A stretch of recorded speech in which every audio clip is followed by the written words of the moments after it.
Halo teman-teman, kami dari kelompok 3. Di sini kami akan memaparkan hasil laporan kami, yaitu tugas dari mata kuliah K3LL tentang SMKK, yaitu Sistem Manajemen Keselamatan Konstruksi.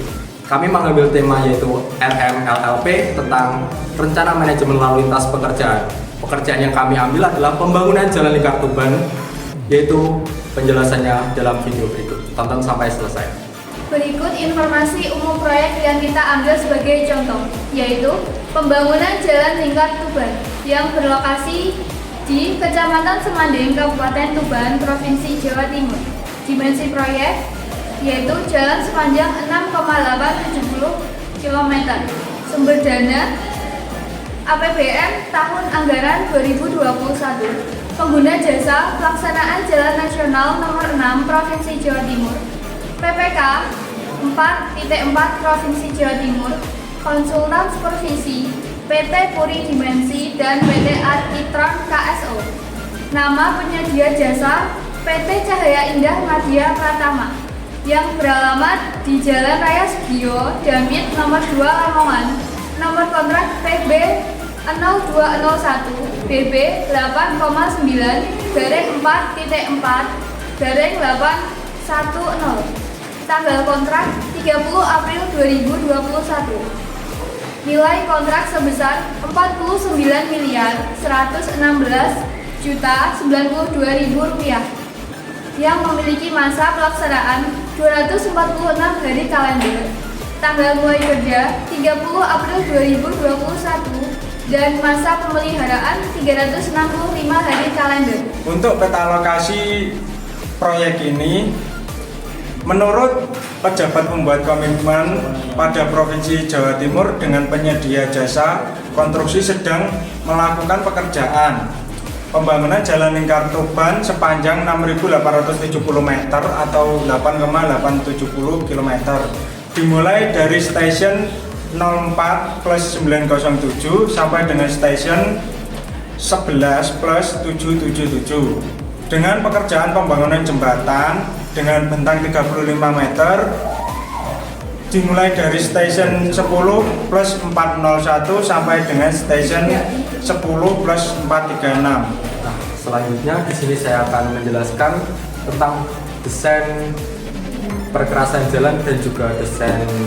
jembatan yang berada di pembangunan Jalan Lingkar Tuban, yaitu berada di Kecamatan Semanding, Kabupaten Tuban, Jawa Timur. Nah, jalan ini rencananya akan diperbaiki sepanjang 6,870 km.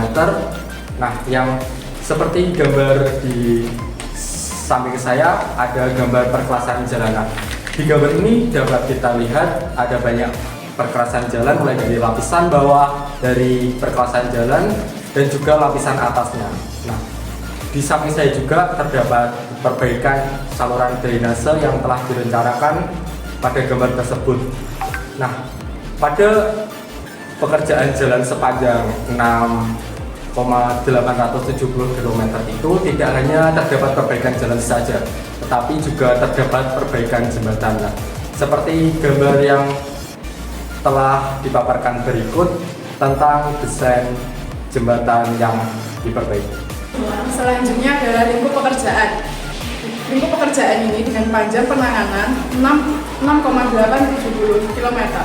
Pekerjaan jalan dengan stasiun 04 plus 907 sampai 11 plus 777. Lingkup pekerjaan meliputi timbunan pilihan tebal minimal 30 cm, agregat kelas A tebal 15 cm, semen treated base tebal 15 cm, AC base mode tebal 10 cm, AC BC mode tebal 6 cm, AC waste mode tebal 4 cm, dan bahu jalan agregat kelas S tebal 20 cm.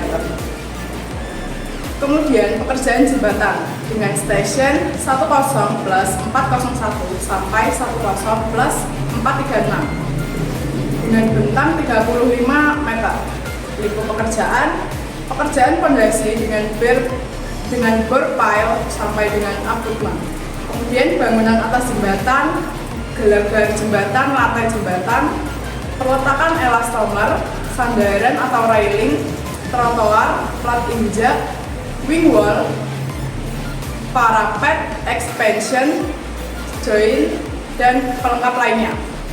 AC waste mode tebal 5 cm di atas plat lantai jembatan. Kemudian pekerjaan saluran air. Saluran berbentuk U tipe DS4 atau precast. Kemudian gorong-gorong kotak beton bertulang ukuran 100 cm x 100 cm, 200 cm x 130 cm, dan 300 cm x 120 cm. Baik, yang selanjutnya yaitu street map. Sebelumnya saya jelaskan dulu, street map merupakan informasi berbasis peta sederhana yang membuat informasi jalan, kondisi jalan, histori, serta rencana penanganan jalan. Baik, dapat kita lihat di sebelah kiri saya ada dua sisi jalan, yaitu sebelah kiri dan sebelah kanan. Yang sebelah kiri merupakan jalan lama atau yang dapat dilintasi, kemudian yang sebelah kanan yaitu jalan yang dibenahi. Di sisi kanan tersebut ada perkerasan aspal, timbunan, galian, bahu jalan, serta saluran air. Tabel tersebut menunjukkan daftar lingkup kegiatan RMLLP pada pembangunan Jalan Lintas Tuban. Pada proyek ini terdapat rencana pembuatan jalan sementara untuk akses terhadap pemukiman warga, penutupan jalan sementara pada perempatan stasiun 09 plus 125, rencana persiapan perlengkapan jalan sementara sesuai kebutuhan di lokasi pekerjaan. Terdapat juga rencana pengadaan petugas lalu lintas termasuk petugas bendera untuk mengatur akses keluar masuk angkutan material. Selanjutnya ada rencana penempatan lokasi pertemuan jalan umum dengan jalan lokasi base camp, sumber bahan dan tumpukan bahan atau stockpile material pada stasiun 12 plus 100. Dan terakhir terdapat rencana lokasi pertemuan jalan umum dengan jalan akses kegiatan konstruksi. Pada awal pekerjaan ditempatkan di stasiun 04 plus 907 dan di perempatan stasiun 09 plus 125. Sementara itu, tidak ada rencana kegiatan pada perubahan rute jalan, jembatan sementara, jalan samping sementara, zonasi manajemen lalu lintas, lokasi awal dan akhir jalur lalu lintas pada segmen jalan yang sedang dilakukan kegiatan konstruksi, lokasi jembatan sementara, dan terakhir lokasi lainnya dengan potensi konflik lalu lintas umum dengan kendaraan proyek. Berikut rencana manajemen lalu lintas pekerjaan, analisis arus lalu lintas. Arus lalu lintas di area pekerjaan tergolong lancar meskipun di jam-jam sibuk sekalipun. Hanya daerah perempatan arus lalu lintas ramai lancar namun tidak terjadi kemacetan. Kendaraan yang melintas antara lain kendaraan roda 2, roda 4, dan muatan berat. Untuk kendaraan umum tidak melintas jam lingkar Tuban. Untuk sementara penutupan jalan tidak diperlukan dalam pekerjaan pembangunan jalan lingkar Tuban. Apabila diperlukan akan dilakukan sistem buka tutup jalan. Berikut rencana rekayasa lalu lintas. Rambu peringatan adanya pekerjaan ditempatkan 100 meter sebelum area pekerjaan dan pengguna jalan diperintahkan untuk mengurangi kecepatan.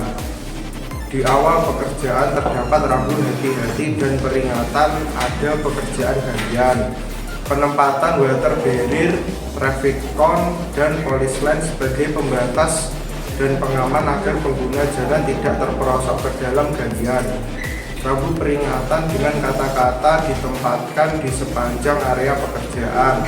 Karena masuk pekerjaan terdapat rambu peringatan dilarang masuk area proyek dan rambu peringatan untuk selalu menggunakan APD lengkap ketika berada di area pekerjaan. Water barrier dilengkapi dengan lampu rotari yang digunakan sebagai penanda untuk malam hari. Oke, selanjutnya pelaksanaan kegiatan manajemen lalu lintas pekerjaan. Yang pertama, rencana penempatan flagman di area pekerjaan. Berikut adalah ilustrasinya. Flagman ditempatkan pada area keluar masuk angkutan material proyek dan ditempatkan pada awal dan akhir pekerjaan sebagai pengarah dan pengatur lalu lintas. Yang kedua, rencana penempatan flagman di area stockpile. Berikut adalah ilustrasinya. Flagman ditempatkan di ujung dan akhir area stockpile sebagai pengatur lalu lintas dan pengarah kendaraan angkutan material. Selanjutnya, mengenai rencana koordinasi dengan instansi terkait kegiatan manajemen lalu lintas pekerjaan pembangunan Jalan Lingkar Tuban kepada Dinas Perhubungan Satuan Lalu Lintas Polres Tuban dan Bina Marga. Dilihat dari tabel di samping ini, pengadaan petugas pengatur lalu lintas, lokasi pertemuan jalan umum dengan lokasi quarry, base camp dan stockpile, serta dengan akses lokasi pekerjaan konstruksi dan lokasi lainnya dilakukan dengan koordinasi hanya dengan Satuan Lalu Lintas Polres Tuban dan Bina Marga. Selanjutnya yang terakhir, untuk perlengkapan jalan sementara dilakukan koordinasi hanya dengan Dinas Perhubungan dan Bina Marga. Perlengkapan manajemen lalu lintas sendiri ada beberapa. Contohnya seperti rambu lalu lintas. Rambu lalu lintas sendiri ada beberapa contoh seperti dilarang parkir, dilarang berhenti, dan juga dilarang mendahului. Lalu ada beberapa tambahan pada manajemen konstruksi atau lalu lintas seperti traffic cone, lalu polis line. Adapun daftar jenis jalan, jumlah perlengkapan pembangunan Jalan Lingkar Tuban. Perlengkapan yang diperlukan untuk jalan antara lain 64 rambu sementara, 6 alat penerangan sementara, 28 alat sementara, 26 batar barir, 27 traffic lane, 24 polis lane, dan 35 APD. Sedangkan perlengkapan yang diperlukan untuk jembatan adalah 6 rambu lalu lintas, 2 alat penerangan sementara, 12 alat pembatas sementara, 6 batar barir, 8 traffic cone, dan 1 polis lane, dan 15 APD. Jadi, total pembangunan jalan dan jembatan adalah 67 rambu lalu lintas sementara, 8 alat penerangan sementara, 40 alat pembatas sementara, 32 water barrier, 35 traffic light, dan 25 polis lane, dan juga 50 HPD. Nah, teman-teman, kita kan udah sampai di penghujung pemaparan laporan nih. Nah, dari laporan yang dipaparkan dapat kita simpulkan bahwa manajemen lalu lintas untuk proyek pembangunan jalan merupakan langkah yang krusial untuk memastikan kelancaran pelaksanaan proyek dan juga keselamatan semua pihak yang terlibat. Nah, melalui pengaturan yang efektif dari arus lalu lintas, termasuk pengolahan diversi, penempatan rambu lalu lintas yang tepat, dan komunikasi yang jelas kepada masyarakat sekitar, proyek ini dapat dijalankan dengan efisien tanpa mengorbankan keamanan. Dengan memprioritaskan pemahaman terhadap kondisi lalu lintas saat ini dan merancang strategi yang adaptif, manajemen lalu lintas pekerjaan pembangunan jalan tidak hanya menjadi suatu keharusan, tetapi juga investasi yang cerdas demi mencapai keberhasilan proyek secara keseluruhan. Sekian yang dapat kelompok kami sampaikan. Apabila ada kurang lebihnya, kami mohon maaf. Terima kasih kepada semua teman-teman. Semoga presentasi ini memberi inspirasi. Mari bersama-sama wujudkan impian dalam proyek ini, sukses tak terhenti.